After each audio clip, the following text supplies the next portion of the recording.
All right, here we go. 3, 2.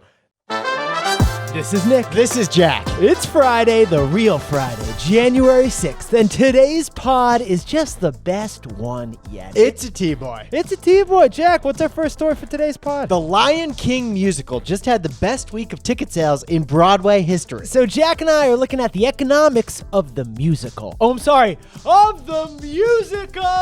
For our second story, craft beer is the only kind of alcohol not growing right now. Because we're all experiencing a little flavor fatigue. And our third and final story is Bed Bath & Beyond. The stock plummeted 30% yesterday to under $2 a share. Yetis, you better use that gift card. If you got a gift card, I'd use it tomorrow. You probably should have used it already, honestly. But Yetis, before we hit that wonderful mix. A perfect mix to go into the weekend with. What happens in Vegas stays in Vegas. Except for one thing that happens in Vegas. The Consumer Electronics Show. CES, the Consumer Electronics Show. The largest technology event on planet Earth is happening right now. This is one event where innovators try to one-up each other with products of the future. This is one event where there are more random gadgets unveiled than a Sky Mall magazine. So Nick and I whipped up the highlights of this year's CES. We went full Hammacher Schlemmer on this thing. All right, the first surprise product over at CES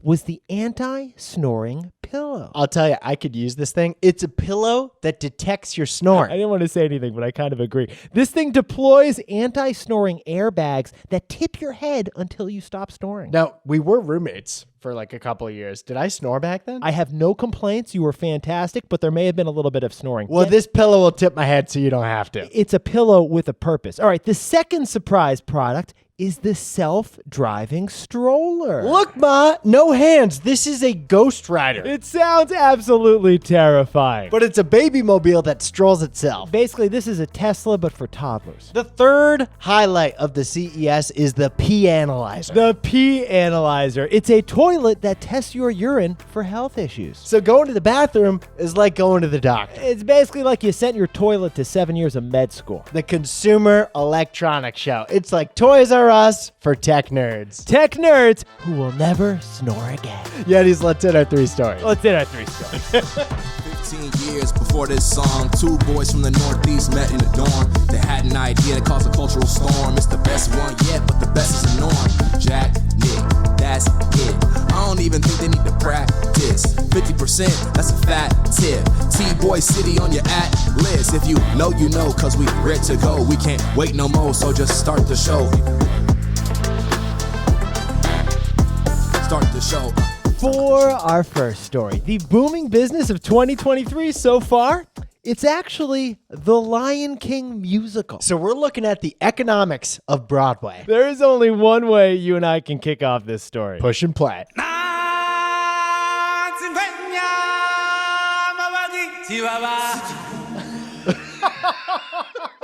Come after us, Disney lawyers. Oh, The Lion King. The movie came out in 1994. Great year with James Earl Jones dominating as Mufasa. Yes, and that's when Nathan Lane taught us what a meerkat was. Jack, you are not a millennial unless you've had like recurring nightmares about those hyenas. Ed is such a great hyena. I gotta be honest, Rafiki, a little scary too sometimes. I kind of love Rafiki, actually. He's a great guy, but he's kind of intense. Well, Yetis, the Lion King musical. The musical was created a few years later, and it's living on like Elton John. Get this, between Christmas and New Year's of last year, Broadway had one of its best weeks of ticket sales in the history of live performances. $50 million of ticket sales. Hakuna Matata money. That's what we're talking about. By the way, Broadway draws 14 million people per year. That's a lot of people. That's more people than New York City's professional sports teams combined. Madison Square Garden, how do you like them apples? Last week, Harry Potter and the Cursed Child passed $2 million for the first time in a week. Last week, Chicago the Musical had its best week in 26 years. Last week, Carole King the Musical was crushing it. Yeah, because baby boomers just apparently love that musical. But the star over the holidays on Broadway was Simba, Nala, Pumbaa, Timon, And maybe Rafiki too. The Lion King musical brought in a whopping $4.3 million in just 7 days. $4.3 million in ticket sales. It's the best week of sales for any show in Broadway history, edging out Hamilton from before the pandemic. Jack, have you seen this musical, by the way? No. Okay, it is every single mask in that show is like a life-size Picasso. I heard humans are somehow giraffes and going up and down the aisles. It's an engineering marvel. Oh, Yeah, it's really good. It's really good. I gotta see this. But since we can't get tickets right now, Jack and I jumped in T-Boy style, and we noticed The Lion King is actually the only publicly traded Broadway show. That's right. Just like the movie back in 1994, this play is still 100% owned by Disney. And here's what we find fascinating. Disney has figured out how to scale the musical business model. Disney has made nearly $2 billion in ticket sales on The Lion King in the 26 years it's been on Broadway. And that's because The Lion King, unlike any other show, simultaneously plays in 9 different cities at once with 9 different productions. 115,000 people can see this show weekly. Now we know what you're thinking, Yetis. Yeah, 10 times more people could probably see The Lion King musical if it were streamed on Disney+. But viewers paid 10 times the price to watch it live in theater. That's what we call the circle of life. The average ticket for last week's The Lion King was $300 on Broadway. That's why The Lion King is the highest grossing show in Broadway history. So when you hear these huge numbers, you're probably thinking, Broadway musicals, they must be profit puppies. False. Yeah. Broadway is actually one of the riskiest business ventures we've ever heard of. So James Earl Jones, what's the takeaway for our buddies over on Broadway? You can't make a living, but you can make a killing. Yetis, get this. Only 20% of musicals on Broadway make a profit. It's like one of the riskiest business ventures we've ever seen. 80% fail. Yeah. Yes, the ticket revenues are high, but so are the costs of a Broadway production. According to The Hustle, to launch a musical on Broadway requires, on average, $15 million just in upfront costs. But unlike other industries, there aren't economies of scale with live theatrical performances. So the performance doesn't get cheaper the more you perform it. The costs just stay the same. And if you want to do a second production, you have to pay double the costs. It doesn't scale like tech does. You've got equipment and marketing and rent you got to pay. That's over $2 million in operating costs every single week. Oh, and if the show can't make $2 million in ticket sales in the first 2 weeks, the show gets canceled. Yeah, the show does not go on, apparently. And then, if it gets canceled, you lost that entire $15 million upfront investment. So the way Jack and I see it, clearly investors do musicals for the passion because it's actually one of the riskiest ventures we've ever seen. Simba, someday everything the light touches will be yours. For our second story, there is one area of alcohol that is not at record highs right now.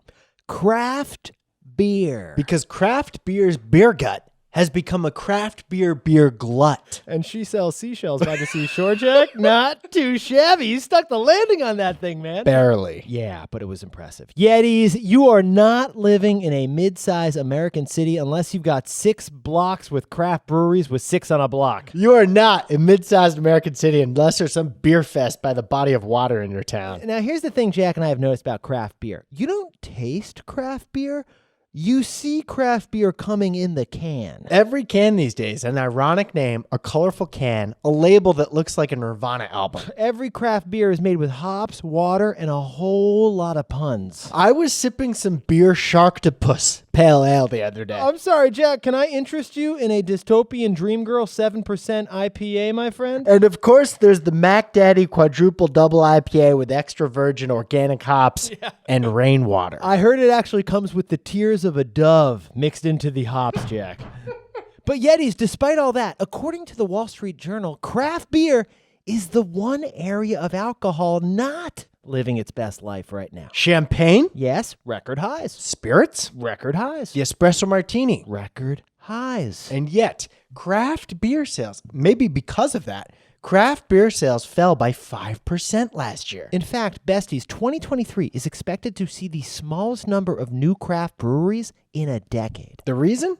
I think we've all felt it. Yeah. It's flavor fatigue. It's flavor fatigue. You might be tired of the heavy, hoppy beer flavors out there. You're facing flavor fatigue. Yeti's half of all craft beer is a pretty heavy IPA. Yeah, we're talking 6 to 8% alcohol. It's like drinking a loaf of bread. Consumers are trending to lower or sometimes no alcohol drinks, and yet craft is still as thick as a lumberjack's beard. As a result, craft brewers are now racing to keep customers happy by offering light lagers and pilsners. Some are even committing blasphemy, whipping up their own version of like a Bud Light 3%, 4% alcohol. But it may be too little too late because craft beer is struggling with IPA flavor fatigue. But there's another issue facing craft brewers right now. So, Jack, what's the takeaway for our buddies over in the craft beer industry? Craft beer is facing some frothiness. Some frothiness. Yeti's the favorite venture capital term for when there's too much action going on, but not enough substance. Frothy. Crypto was considered frothy for a couple years. Too many firms jumped in, not enough quality in those firms. Now, craft beer is kind of facing the same situation. For 10 years, craft beer experienced double-digit brewery growth. Big growth in sales, Yeah. low barriers to entry. A lot of entrepreneurs launched craft breweries. As a result, we may have too many craft breweries. There are actually 9,500 craft breweries in the United States. Now, Nick and I love craft breweries. We love craft breweries. When Nick comes and visits me in Vermont, all we do is craft breweries. Jack, my mother is a craft brewery. But we do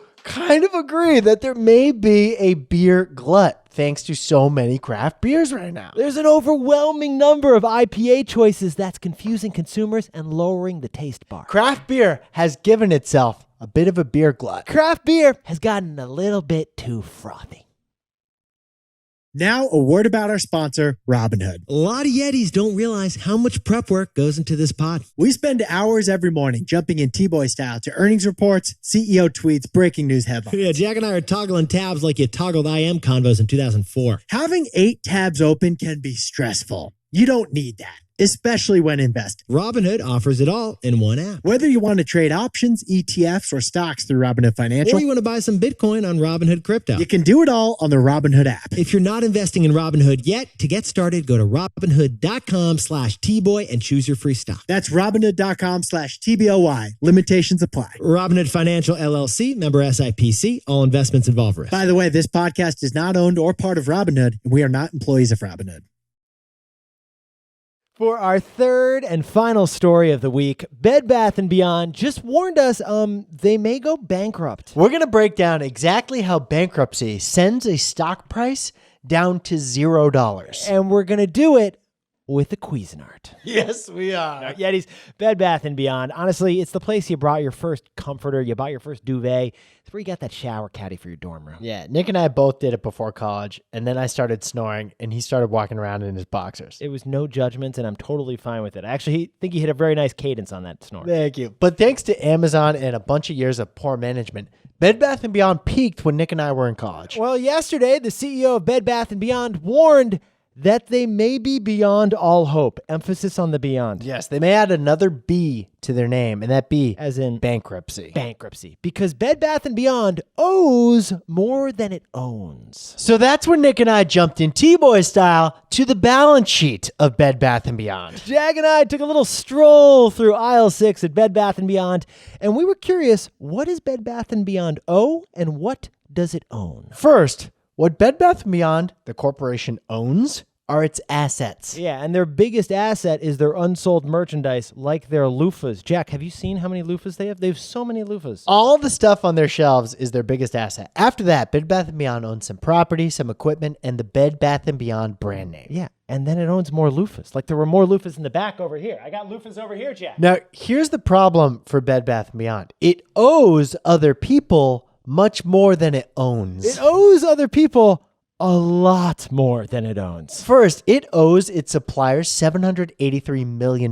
Like the company that made that shower caddy, because they haven't paid them yet. Next, Bed Bath & Beyond has $328 million of gift card liability. Because that gift card that your cousin gave you for Christmas is just sitting in your room right now and hasn't been redeemed yet. All those unredeemed gift cards are a liability to Bed Bath & Beyond. And then worst of all, Bed Bath & Beyond has almost $2 billion in long-term debt coming due very soon. That is one big old bathtub of IOUs. The situation is so bad at Bed Bath & Beyond that Cuisinart has stopped supplying them with Cuisinarts. Cuisinart's afraid they won't get paid by Bed Bath & Beyond. They're afraid they'll get stiffed. So when you add all that up, Bed Bath & Beyond actually has negative net worth. It owes $580 million more than it owns. And that's a mess that no amount of loofahs can clean up. So Jack, what's the takeaway for our buddies over at Bed Bath & Beyond? When a company goes bankrupt, you are last in line. Yetis, if Bed Bath & Beyond goes bankrupt, then the bankruptcy judge may order a sale of all those assets we just mentioned. It'll raise a bunch of cash, and that cash will be paid back to the people Bed Bath & Beyond owes, but in a specific order. Right, because first, Bed Bath & Beyond will pay the lenders, then they'll pay the landlords, then they'll pay the suppliers. If anything is left over, they give money to who's at the end of the line. And Jack, who is at the end of the line? Shareholders, people who own the stock. Yeah, when a company goes bankrupt, besties, shareholders usually get paid nada. Stock ownership is risky. There's a reward it could grow, but there's the risk it could go to $0. And that is why Bed Bath & Beyond stock dropped 30% yesterday to just over $1. Because when a company goes bankrupt, you are last in line.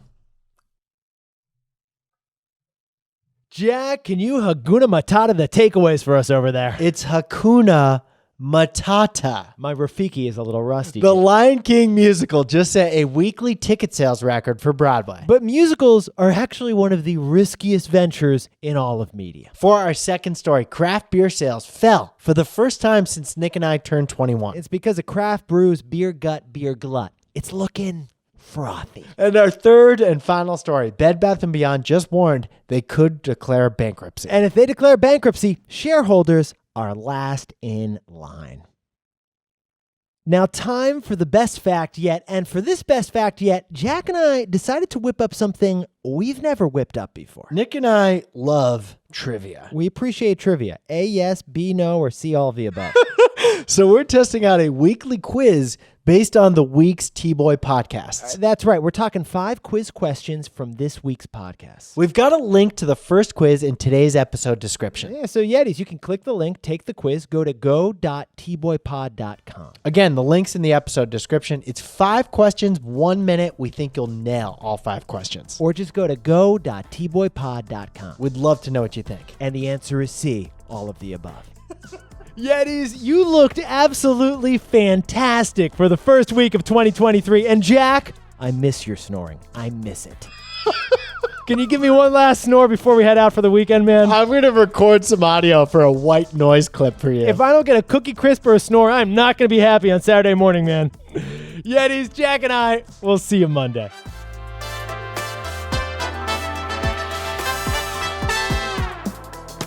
And before we go, happy birthday to Yeti Sam Eden all the way down in Queensland, Australia. And happy birthday to A-Rave Maida in San Francisco. And Sharon Strong, enjoy that birthday over in Austin, Texas. She's about to hit a half marathon, too. Not too shabby. 13.2, round up. And Luis and Mirna Giron, enjoy that family vacation down in Mexico. Looks pretty good. And one of the coolest things over the holidays, Romy Maples, a big Yeti, made the word T-Boy out of Legos for his family down in Jacksonville, Florida. We saw the Legos. They spelled T-Boy, and it was the best one yet. And to anyone else who's celebrating something today, make it a T-Boy. Celebrate the wins.